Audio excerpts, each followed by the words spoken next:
So something that wasn't signed into law this session, bills aimed at protecting property rights. A number of those bills are linked to a high-speed train project, which would impact property owners across the Brazos Valley.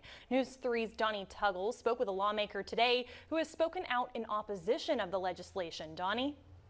Yeah, Rusty, Katie, landowners tell me they feel legislators let them down again.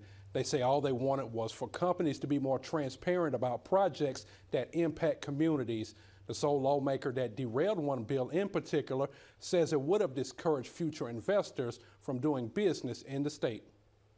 Very disheartened that the session ended up this way. Christie Parker is one of many residents along the proposed Houston to Dallas train route that was hoping that lawmakers would see things their way this legislative session.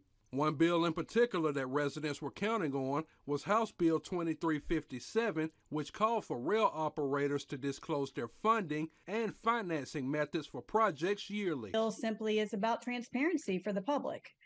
It only required information that any normal company would provide upon request. None of the questions were difficult, and they could easily be answered by a company proposing to build a more than $30+ billion project. But that bill was stopped in its tracks on the House floor. The debate has exceeded 10 minutes. The bill is contested pursuant to Rule 6. Rep. Yvonne Davis of Dallas spoke in opposition to the bill and told me today that she was concerned that the bill would discourage potential investors from doing business in the state. It's the same thing she said on the House floor. If and when we are able to get this project off the ground, it's important that we don't overregulate it before it comes to fruition. However, Davis did say homeowners' request for transparency from Texas Central was a fair and valid concern. I'm not speaking in favor of them.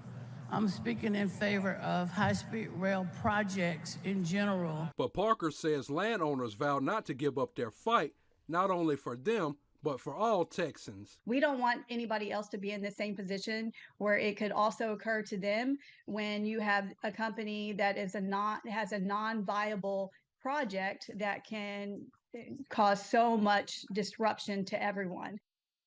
We reached out to Texas Central, and about 30 minutes ago, they said they didn't have a comment about the legislation. In studio, Donnie Tuggle, News 3.